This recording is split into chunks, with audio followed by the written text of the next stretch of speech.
اور بہت ٹاپ کی کالج یونیورسٹی میں پڑھا، یہاں تک کہ اسے لندن بھی پڑھنے کے لیے بھیجا تھا۔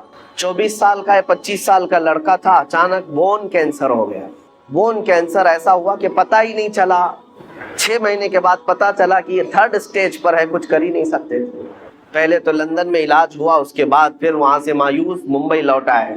جب گھر آئے تو 25 سال کا جوان بستر پر ہے، گل گیا ہے، اور باپ کی حالت دیکھنے کے قابل، روتا تھا، نمازوں میں آ کر دعا کی چٹھی ہر بار۔ پھر وقت ایسا آیا، مجھے وہ بات یاد آتی، کافی سال ہو گئے، اس نوجوان لڑکے نے اپنے باپ کو ایک دن بلایا، کہا ابا جان میری اسکول کی سرٹیفکیٹ، شیلڈ، مارک شیٹ یا جو مجھے انعامات ملے تھے وہ کہاں ہیں؟ کہا باپ نے بیٹا سب سنبھال رکھا ہوں، الماری میں سب ہے۔ کہا میں دیکھنا چاہتا ہوں۔ اس کی 7ویں کی، 10ویں کی، 12ویں کی، اور جو اس نے مسابقے، جو کمپٹیشن میں شیلڈ لیے تھے وہ سب رکھی ہوئی تھی۔ باپ لا کر کے دیتا ہے، یہ تیری 10ویں کی ہے، یہ 12ویں کی ہے، یہ کالج کی ہے، یہ تو لندن میں جو پڑھا اس کی ہے، فلاں کورس کی ہے۔ وہ بستر پر لیٹے لیٹے نوجوان دیکھتا رہا، حسرت سے اپنے باپ کو پوچھتا ہے وہ ساری سرٹیفکیٹ دکھا کر، ابا جان مجھے بتاؤ ان ساری سرٹیفکیٹ میں کون سی ایسی سرٹیفکیٹ ہے جو میں منکر نکیر کو بتا دوں تو مجھے چھوڑ دیں؟ میں قبر میں جانے والا ہوں، میری زندگی بہت مختصر سی رہ گئی، بون کینسر، اب میں بچنے والا نہیں ہوں، لیکن بابا جان مجھے بتاؤ اس سرٹیفکیٹ میں کون سی بتاؤں منکر نکیر کو کہ وہ چھوڑ دیں گے مجھے؟ باپ کہتا ہے میرے پیروں تلے زمین کھسک گئی، میں نے آج تک یہ سوچا بھی نہیں تھا، میں نے اپنے بچے کو قرآن اور حدیث کی تعلیم تو نہیں دی تھی، مختصر قرآن تو پڑھایا تھا، لیکن کوئی سورہ بھی اسے یاد نہیں تھی، اس لیے کہ اسکول کالج ٹیوشن اور لندن اسی میں رہ گیا پیسے خرچہ کرتے کرتے، اور آج دنیا سے میرا بیٹا 24 سال کی عمر میں جا رہا ہے، اسے کوئی سورہ یاد نہیں ہے۔ اور اس لڑکے نے وہ میسج دیا تھا، بابا جان یہ میسج پہنچا دینا مولانا صاحب کو کہ اللہ نے اگر کسی کو بیٹا دیا ہے تو صرف دنیا میں ایسا اسے گھوڑا نہ بنائے، ایسا گھوڑا نہ بنائے ریسنگ کا گھوڑا کہ صرف دوڑتا رہ گیا، اسے خبر ہی نہیں ہے اس کی آخرت کا کیا ہونا ہے۔ کم سے کم ہر باپ اتنا تو اپنے بیٹے کو دے دے کہ وہ قبر میں میرے مصطفیٰ کو منہ دکھانے کے قابل تو ہو جائے۔ نبی پاک صلی اللہ تعالیٰ علیہ وسلم قبر میں تشریف لائیں اور پوچھیں کہ میرے لیے کیا لایا ہے، تو تمہارا چہرہ کھل تو جائے، یا رسول اللہ میں آپ کا ہوں، آپ کے لیے دنیا چھوڑ آیا، مجھ کو تو نے ہم سے ہٹا لیا، تیرا شکر ہے۔ یہاں تک کہ زمین پھر پکار کر کہتی ہے مولا اسے تو میرے سینے میں دے دے، میں اس کے سارے غرور کو ایسا توڑوں گی کہ ایک رات میں اسے یاد آ جائے۔ قبر جب دباتی ہے، میرے آقا فرماتے ہیں ان ضغطۃ القبر حق، حضور فرماتے ہیں قبر کا جھٹکا دینا حق ہے، کسی سے نہیں چھوڑے گی، اور تمہیں بتائے گی کہ تم جس طرح سے اکڑ کر چلتے تھے تمہاری اصل حقیقت کیا ہے۔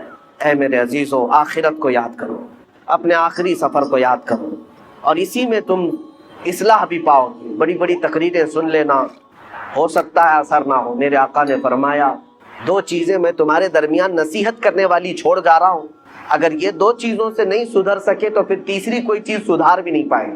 وہ 2 چیزیں کیا ہیں؟ میرے آقا فرماتے ہیں قرآن تمہارے درمیان نصیحت کرتا رہے گا، اور ایک موت تمہیں سمجھاتی رہے گی، تمہارے عزیزوں کی موت، تمہارے رشتہ داروں کی موت، تمہارے دوستوں کی موت، تمہارے ماں باپ بھائی بہنوں کی موت تمہیں بار بار سمجھاتی رہے گی۔ ہم جا رہے ہیں پیچھے، تجھے بھی آنا ہے، جتنی جلدی ہو سکے توبہ کر لے۔ عزیزان گرامی وقار، آخری میری یہ بات ہے، مولانا روم ایک بات فرماتے ہیں، ایک آدمی نے طوطا پال رکھا تھا، طوطا پالا تھا، اور وہ طوطے کو اس نے لا الہ الا اللہ سکھایا تھا۔ کچھ طوطے بولنے والے بھی ہوتے ہیں نا، بولنے والا طوطا تھا، اس کو لا الہ الا اللہ سکھایا تھا۔ وہ طوطا بڑی صاف انداز میں لا الہ الا اللہ، لا الہ الا اللہ دن بھر کہتا رہتا تھا۔ ایک دن پنجرے سے باہر نکلا طوطا، گھر میں ایک بڑا بلہ آیا اور بلے نے جھپٹا مارا، اس کی گردن کو پکڑ لیا، اور جیسے ہی جھپٹا مارا طوطا ٹائیں ٹائیں ٹائیں ٹائیں کرنے لگ گیا، دم زدن میں بلے نے اس کو پھاڑ کر رکھ دیا، مر بھی گیا طوطا۔ اب پالا ہوا طوطا تھا، مر گیا، ٹائیں ٹائیں ٹائیں ٹائیں کرتا گیا۔ اب وہ طوطے کا مالک دیکھ کر کے حیرت میں آ گیا، ایک تو طوطے کے مرنے کا غم تھا، لیکن اس سے زیادہ اس کی ہچکیاں بلند ہو گئی۔ لوگ آئے کہنے لگے ایک طوطے کی موت پر اتنا کیا غم کرتا ہے، دوسرا طوطا پال لے، اسے سکھا دے، پھر وہ بولے گا۔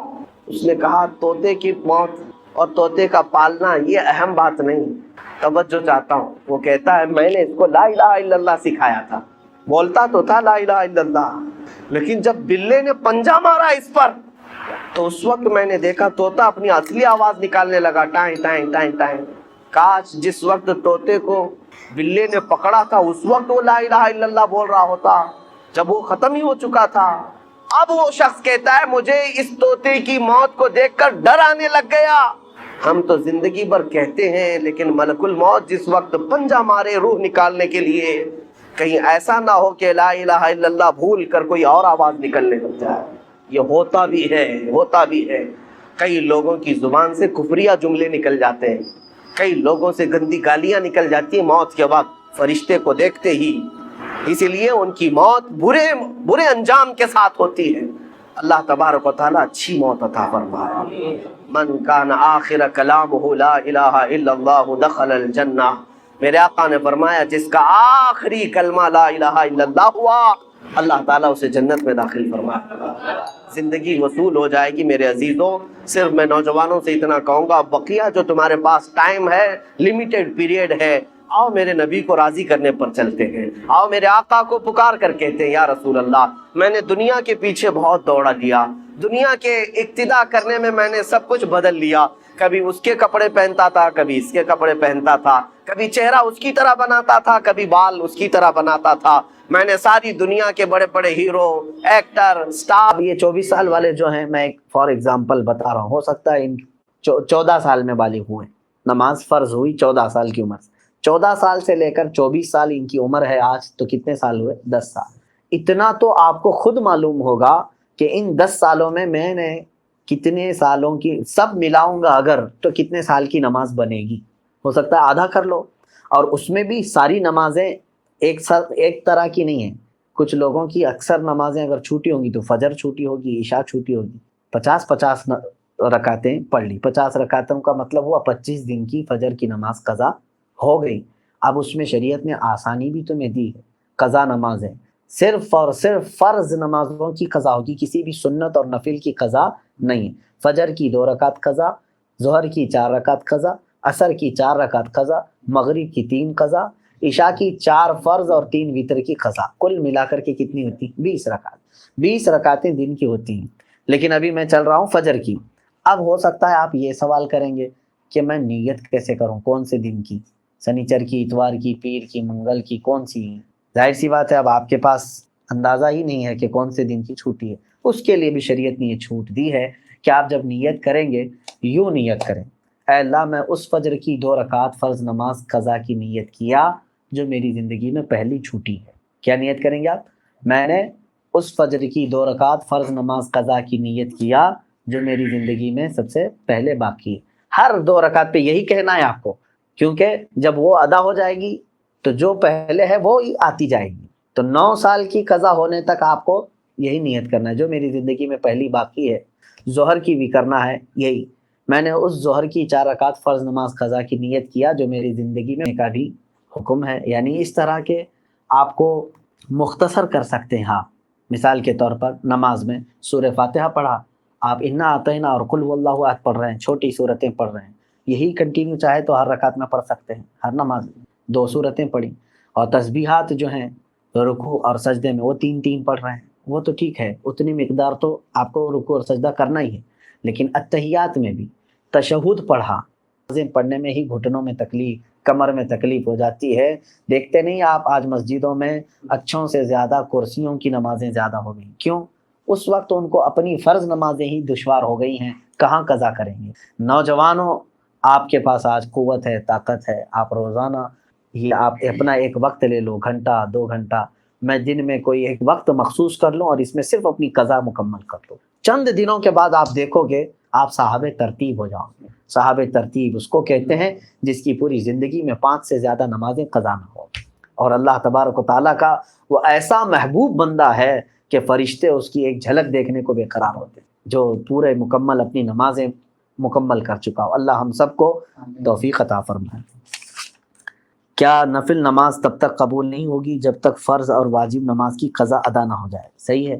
اب یہاں پر ایک دوسرا یہ بھی ہے کہ کچھ لوگ بہت ساری نفلیں پڑھ رہے ہیں، کوئی جو ہے حاجت کی نماز، کوئی توبہ کی نماز، اشراق کی نماز، اوابین کی نماز، کون کون سی نمازیں ہم سے پوچھتے بھی رہتے ہیں، میاں ان کے تو کھاتے میں فرض نمازیں اتنی باقی ہیں، تو اگر فرض باقی ہیں قضا تو نفل نمازیں آپ کی معلق ہوں گی، نہیں قبول ہوں گی۔ فرض جو ہے وہ قرض ہے تمہارے اوپر، اور نفل جو ہے یہ ہدیہ ہے، قرضہ پہلے دو ہدیہ بعد میں دو، پہلے قرض ادا کرو۔ تو آپ جو پورے دن بھر کی نمازیں ہیں ان میں بھی جو سنت غیر مؤکدہ اور جو نفل ہیں ان کو چھوڑ کر کے آپ وہاں پر بھی یہ قضا نمازیں پڑھ سکتے ہیں۔ جیسے ظہر میں آپ کو 2 رکعت نفل ملتے ہیں نا 12 میں سے، 4 سنت مؤکدہ اسے نہیں چھوڑنا چاہیے، 4 فرض ہے اس کے بعد 2 سنت مؤکدہ وہ تو ہوں گی، 2 جو نفل ہیں اس کی جگہ پر کوئی پہلے کی فجر کی قضا پڑھ لیں۔ عصر میں جاتے ہیں 4 سنت پہلے ہے وہ غیر مؤکدہ ہے، اس کی جگہ پر کوئی پہلے والی کوئی 4 رکعت ظہر یا عصر کی قضا پڑھ لیں۔ مغرب میں بھی 2 نفل آپ کو ملتی ہیں، وہاں پر بھی آپ اپنی قضا پڑھ سکتے ہیں، اس نفل کی جگہ پر کوئی فجر کی 2 رکعت قضا۔ عشاء میں آپ کو جو ہے پہلے 4 رکعت سنت غیر مؤکدہ، اس کی جگہ کوئی نماز پہلے کی چھوٹی ہوئی عشاء کی نماز پڑھ لیں 4 رکعت، اور بعد میں جو ہے 2 نفل 4 نفل مل جاتی ہیں آپ کو عشاء کے فرض کے بعد، وہ 4 رکعت کی جگہ پہلے کی کوئی چھوٹی ہوئی وتر کی قضا پڑھ لیں۔